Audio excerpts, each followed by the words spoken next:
basahin ninyo ang ibang paragraph ng Bible, nagsasabi, ang sabi ng salita ng Panginoon sa Hebreo, no? Lahat ng bagay ay naganap sa pamamagitan ng pananampalataya. No? Lahat ay dumaan sa pamamagitan ng pananampalataya. So gusto ng Panginoon na lumalim at lumalim at lumalim tayo sa pananampalataya patungkol kay Jesus. Nang lubos nating maunawaan kung bakit si Jesus siya ay Kristo. So may isang bagay ako na gustong tumbukin sa inyo ngayong umaga. Now, like for example, sabi po dito, in John chapter 8, verse 24, kaya sinabi ko sa inyong mamamatay kayo nang hindi mapapatawad sa inyong mga kasalanan. Oh, wow. Anong sabi? Mamamatay kayo, no? Kaya sinabi sa inyong mamamatay kayo nang hindi pa napapatawad sa inyong mga kasalanan. Ay bakit ganon? Diba? So kung hindi tayo lalalim sa pag-aaral patungkol kay Jesus o tungkol sa ating Panginoon, hindi natin lubos itong maintindihan. So gusto ko pang maintindihan to. Kaya sinabi ko sa inyong mamatay kayo kung hindi pa mapatawad ang inyong mga kasalanan. Tuloy natin. Kung hindi kayo maniniwalang ako nga, mamamatay nga kayo nang hindi pa mapapatawad ang inyong mga kasalanan. Ang bigat po niyan, mga kapatid. Kasi ang taong hindi po napapatawad ang kanyang kasalanan, kahit anong gawin mo na paglilingkod sa Panginoon, walang kwenta po lahat yan. You're doing for nothing. Walang kwenta lahat ng bagay sa mundong to. That's why we need to understand. Kailangan natin mag-grow. Kailangan natin maintindihan. Kailangan natin lumalim sa mga salita ng Panginoon. Now, bakit, yung mga kapatid? Now, sabi dito, namatay kayo at na hindi mapapatawad ang inyong mga kasalanan kung hindi kayo mananalig na ako'y siya ko nga. Why? Bakit ako'y siya ko nga? Why I am that I am? Because I am that I am is not a name. Ang I am that I am, that is the identity, but that is not a name. Identity yan. Nung sinugo ng Panginoon, ng si Moises, sa Paraon, sabihin mo sa kanya, ako'y si ako nga. Yan, sabi niya ganon.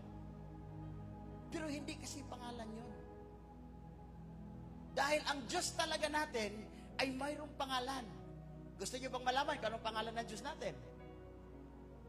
Ha?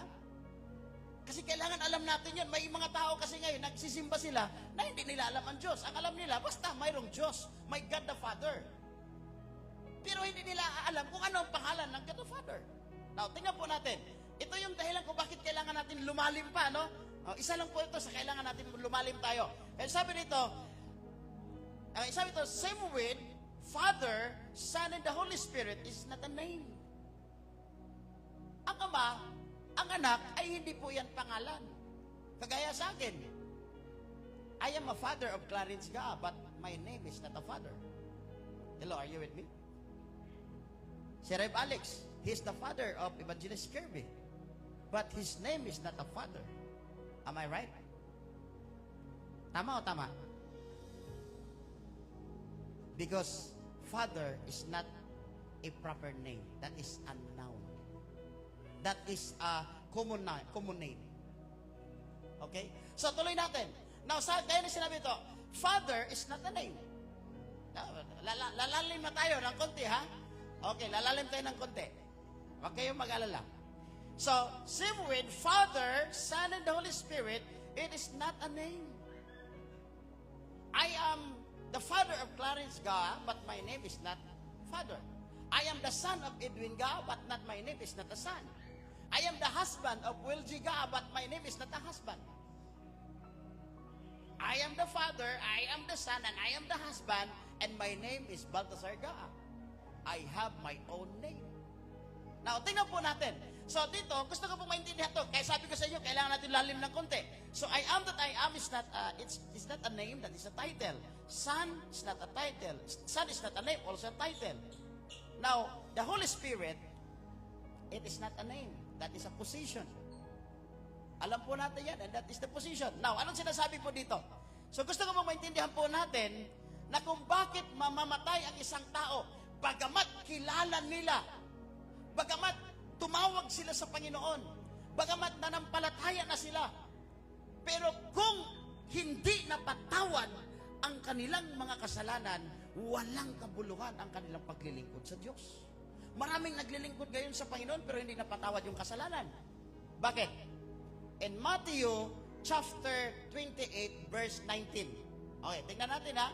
Dito tayo, lumalim tayo ng konti. Gusto ko maintindihan to. Alam ko ang iba dito, alam nyo na to. Pero this is a challenge for us to know about these things. In Matthew chapter 28 verse 19. For the sake of the others. Now, ano sabi po dito mga kapatid? Kaya't habang kayo'y humahayo, gawin ninyong alagad ko ang mga tao sa lahat ng bansa. Sabi ni Jesus yan ha, listen to this. Bautismohan ninyo sila sa ngalan ng Ama. Jesus required to be baptized in the name. Now, question. Father is a name? Hello, are you with me? Father is a name? Son is a name? Holy Spirit is a name? Now, kung hindi yan ang pangalan, how can you be forgiven? Paano ka mapapatawad kung hindi yan ang pangalan? Now, I'll give you a name.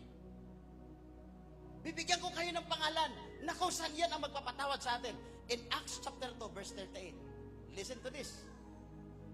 Pakinggan natin mabuti. Now, ito sinasabi. In Acts chapter 2, verse 38. Tingnan nyo po ha. I read to you. Babasahin ko sa inyo very loud and clear. Sumagot si Pedro, pagsisihan ninyo talikuran ng inyong mga kasalanan at magpabautismo kayo sa pangalan ni Jesucristo upang kayo'y patawarin.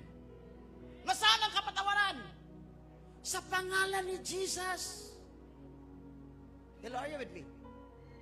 Sa pangalan ni Jesus ang kapatawaran ng kasalanan ng tao. Kaya kapag hindi sa pangalan ni Jesus ang ginamit sa iyo,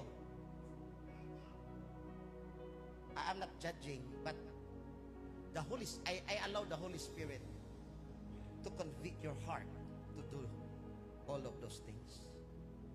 Because that is not my word. Wala akong dinagdag dyan kahit isa. Sabi ko nga sa inyo, lumalim tayo ng konti. Kasi alam na natin yun eh. Mani sa atin yan. For counsel of the word, go ye therefore and preach the gospel and make them disciples. Alam natin lahat yun. But these things, mga kapatid, this is a little bit napaglalim lang. Pero gusto ko pong maintindihan nyo, solido yung ating pananalig sa Diyos. Kaya sabi ng Bible, 8:24, kaya sinasabi sa inyo, mamamatay kayo ng hindi mapapatawad. Hindi mapapatawad. Bakit? Kasi ang kapatawaran, hindi sa Ama, hindi sa Anak, hindi sa Holy Spirit, hindi sa that I am, but ang kapatawaran in the name of Jesus Christ, the Son of the living God.